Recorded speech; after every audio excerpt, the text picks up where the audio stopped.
Griffin de la VEF. Je vous fais cette petite vidéo pour vous expliquer et vous montrer le comportement ajouté dans la dernière Open Beta du radar air-sol en mode FTT, donc Fixed Target Track, qui est en gros un mode de suivi de cible au sol, que je vais vous montrer avec l'utilisation pour du tracking de bateaux et d'attaque de bateaux des AGM 84D.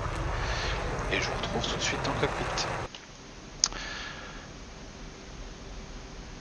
Alors nous voici dans le cockpit, je passe en mode air-sol. Je vais aller vers mes cibles. J'ai un bateau qui est au nord de ma position. Je me suis mis en pilote auto, donc je vais pas aller. Je vais pas virer trop fort. Alors l'idée de ce mode là, c'est d'aller sur la vue radar, de pouvoir mettre notre radar en seuil. Ne vous inquiétez pas, le reflet va partir, voilà, au fur et à mesure qu'on tourne. J'ai mis mon radar air-sol en seuil, je vais passer en range à 80 nautiques. Je zoome un peu sur le radar pour avoir une meilleure résolution, on verra mieux le bateau qui est un peu plus loin. Si je dis pas de bêtises, il est voilà, 50 nautiques à peu près au 330. On va aller par là-bas.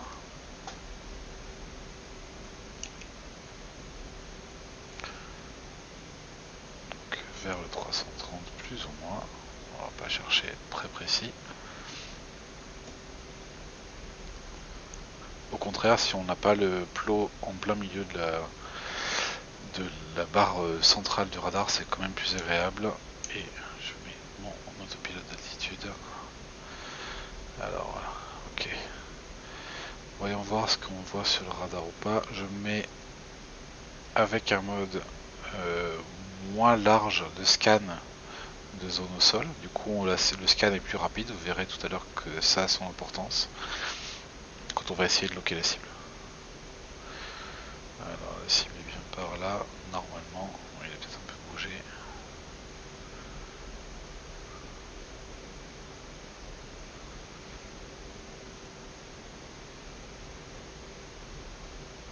Je vais passer à 90 degrés. Ah, je suis en train de tomber. L'auto throttle est parti.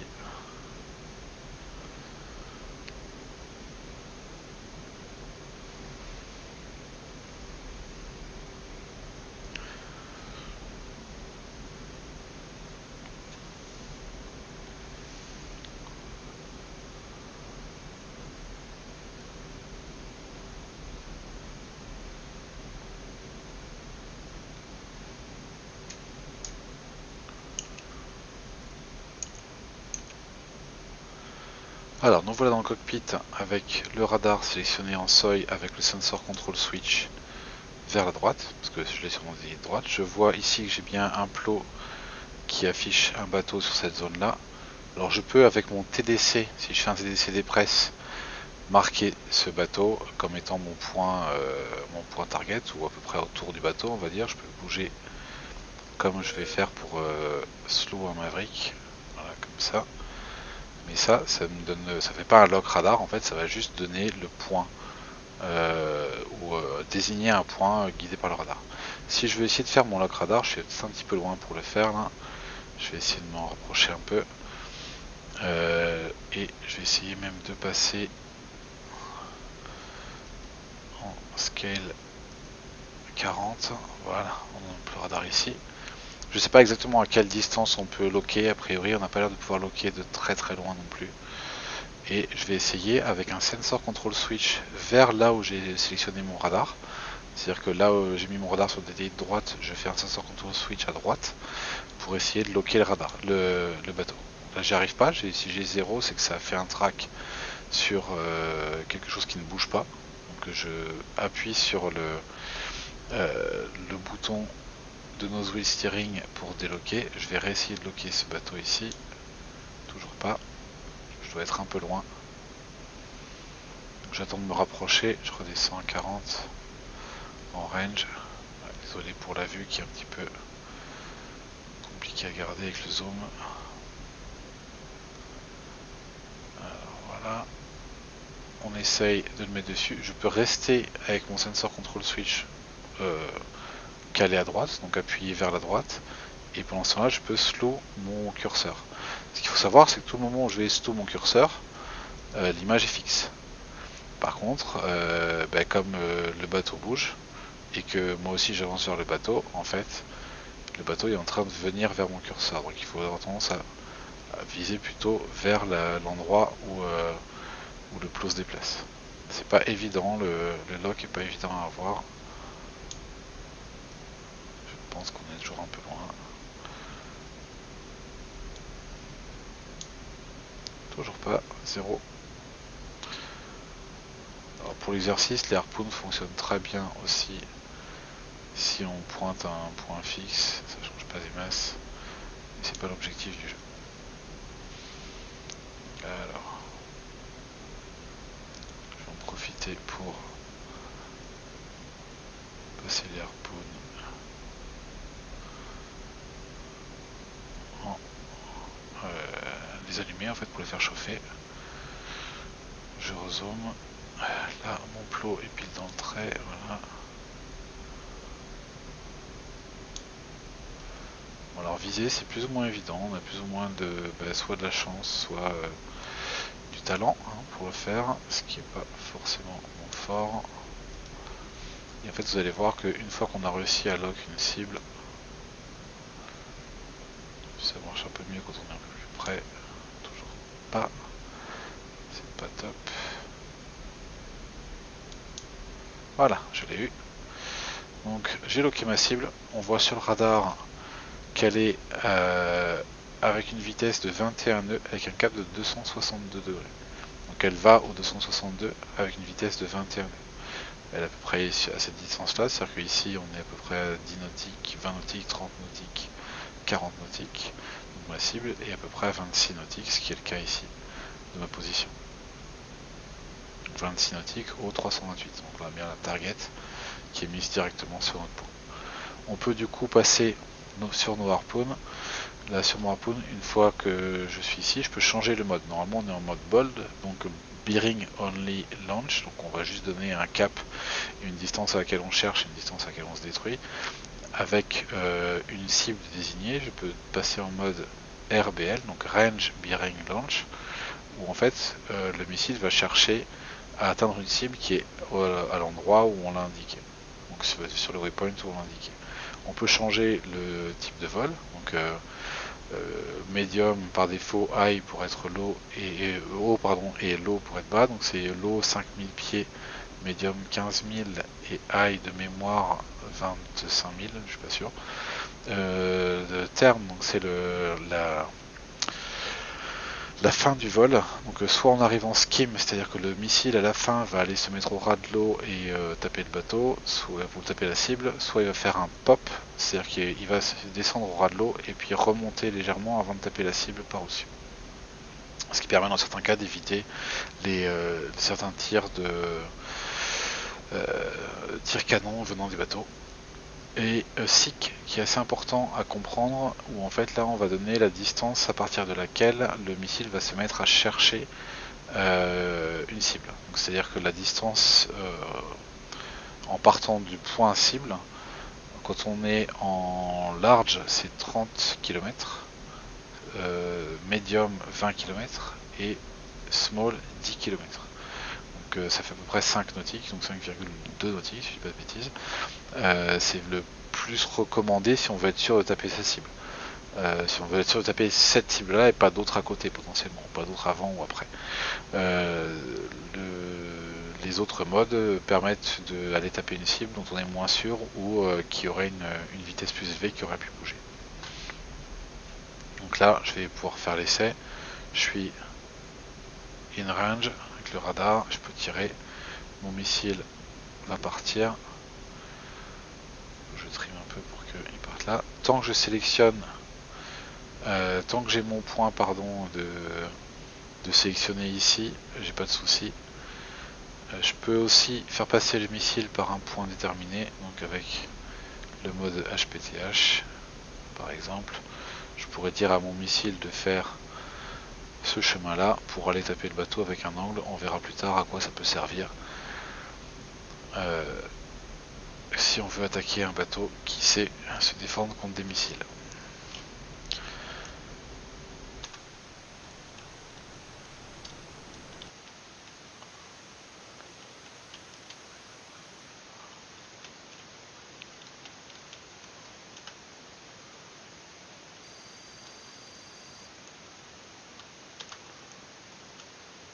Mon missile s'est fait intercepter. Mon premier missile s'est fait intercepter par le navire. Donc aucun moyen d'aller le toucher facilement avec un seul harpoon. Il va nous en falloir plusieurs pour l'avoir. Et pour ça, je vais revenir tout à l'heure en l'air avec mes 4 missiles et vous montrer une technique ou stratégie pour être sûr d'avoir quelques missiles qui touchent. Certains vont se faire détruire, mais d'autres pour l'instant vont toucher. L'idée en fait est d'utiliser le radar pour créer des mark points qui sont proches du bateau et de pouvoir faire attaquer les missiles sous différents angles. Alors nous revoilà en vol avec le même bateau qu'on cherche à attaquer, donc il sait se défendre contre nos missiles. Ce que je vais faire, c'est que je vais créer 2 points, un de chaque côté du navire pour donner 2 angles à mes missiles. Donc ici je vais aller placer mon curseur à peu près par là, faire un TDCD press pour créer un point et sur mon châssis créer un mark point. Je vais créer un mark point 1, je désélectionne mon point, pardon c'est sur 80, voilà, et j'ai créé un premier point 1 qui est à droite et le deuxième point qui sera le mark point 2 qui sera à gauche du navire. Donc là je vais aller faire mark point 2, voilà, j'ai mark point 1 d'un côté, mark point 2 de l'autre. Okay. J'ai encore le temps de me rapprocher du bateau. Pendant ce temps là je vais préparer mes harpoons, je vais en mettre 2 en mode flight low et termination. Je vais tous laisser en skim. Skim, pardon, step. Je laisse ceux de gauche en medium. Celui-là, je le mets en flight low aussi. Et celui-ci en medium. Et je reviens ici. On verra après pourquoi. Quel est l'intérêt de la manip. Je me laisse ici en mark point 1 et je vais mettre mon missile en passage par ce point là. Et je vais essayer de les faire un lock sur mon bateau. Voilà, j'ai locké mon bateau. Maintenant je vais passer ce missile-ci en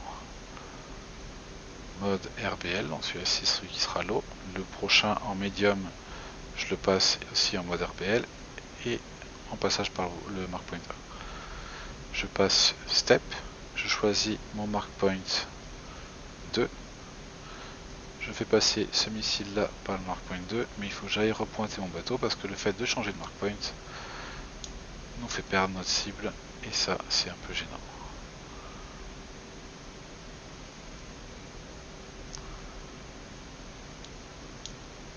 Ah, est-ce que j'arrive à le rattraper? Toujours pas. Faut savoir pour des navires c'est pas très grave. Voilà, si c'est bon je l'ai. Et je passe en mode RBL, step, RBL. Et voilà. Et maintenant je peux tirer mes 4 missiles d'un coup. Je vérifie ma distance, 25 nautiques. Et je suis parti. 1, 2, 3, 4. Et je me mets en orbite et on va regarder ce que font les missiles. Je dézoome un peu, ça soulage les yeux. Hop, je vérifie, j'ai la TC toujours d'enclencher. Voilà, je pars en orbite. Alors on peut avoir une tactique qui consiste aussi à aller chercher à suivre les missiles, ce qui n'est pas mon but ici. Donc on voit bien que les missiles, il y en a 2 qui partent d'un côté et 2 qui partent de l'autre, donc 2 vers mark point, 2 vers l'autre. Normalement on en va avoir un de chaque côté qui descend et qui monte. Si on va voir sur eux, celui-ci c'est celui qui descend. Celui-ci du coup au-dessus doit être celui qui reste en haut. Voilà. Donc ici on voit les traîner dans ce mode là. C'est pas clair. C'est pas clair. Donc les missiles partent. accélérer un peu le temps.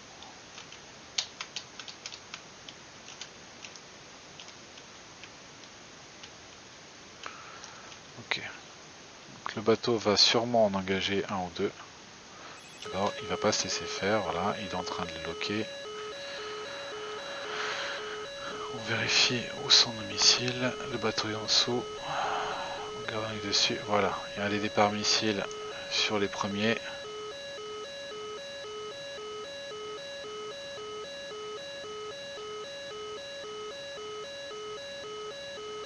Celui-ci, on peut déjà, à mon avis, lui dire adieu.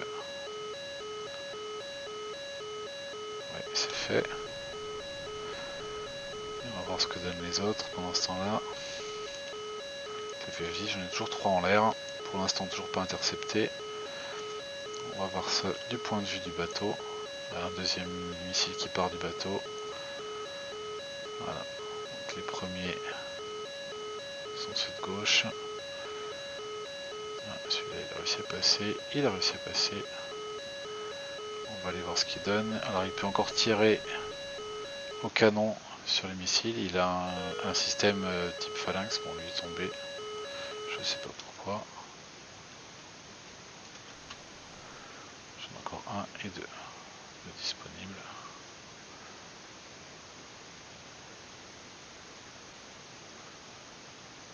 En espérant que mes missiles touchent. Voilà, j'en ai un qui a touché. Le dernier qui est un peu lent, il va peut-être se faire ramasser. Oui, il va peut-être toucher. On va voir. Voilà, il se fait tirer dessus au phalanx. Et il passe à travers pour l'instant. Et il s'est fait avoir au dernier moment. Voilà, on a quand même réussi à en toucher un. C'est pas une super réussite. Je vous montrerai après un tag view de comment ça fonctionne avec deux missiles qui touchent. Ma recommandation, c'est aussi de pouvoir envoyer un F-18 dans la zone ou en bordure de zone d'engagement du navire, histoire que le navire tire sur le 18 et qu'on puisse éviter les missiles. Et pendant ce temps-là, les 4 harpoons ont le temps de faire le travail. Alors nous voici sur TagView avec la vue des missiles, des 4 missiles en simultané, donc où ils partent à des altitudes différentes et sur des points différents pour aller attaquer la cible avec des angles différents de chaque côté. Donc là j'ai que 2 angles différents, idéalement il faudrait que j'ai le temps d'en faire plus ou que j'ai d'autres navires pour en faire plus. On voit bien la séparation des missiles, donc 2 en haut, 2 en bas, et qui vont par paire sur différents points. Et à chaque point ils vont tourner pour aller se diriger vers la cible. Sur cette mission là je me suis amusé aussi à moi-même aller vers le bateau pour voir si le bateau arrive à m'engager ou pas. Et c'est assez efficace en fait, il se concentre sur les missiles qui viennent sur lui et ne m'a pas engagé une seule fois. Donc là on voit les missiles qui lui arrivent dessus, il peut en engager 2 je crois dans cette passe là, il y en a 2 qui font mouche. Alors vous me direz peut-être que 2 missiles c'est pas énorme, c'est vrai que les harpoons aujourd'hui font assez peu de dégâts au bateau.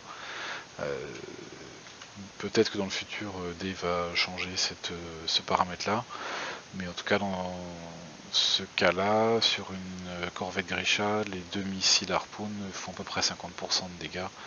On peut considérer que c'est suffisant pour mettre la frégate en usage. Ce qui n'est pas vraiment le cas dans DCS non plus, parce que jusqu'au dernier moment elle est capable de tirer, alors qu'elle s'est quand même pris un harpoon enfin 2 harpoons sur le pont.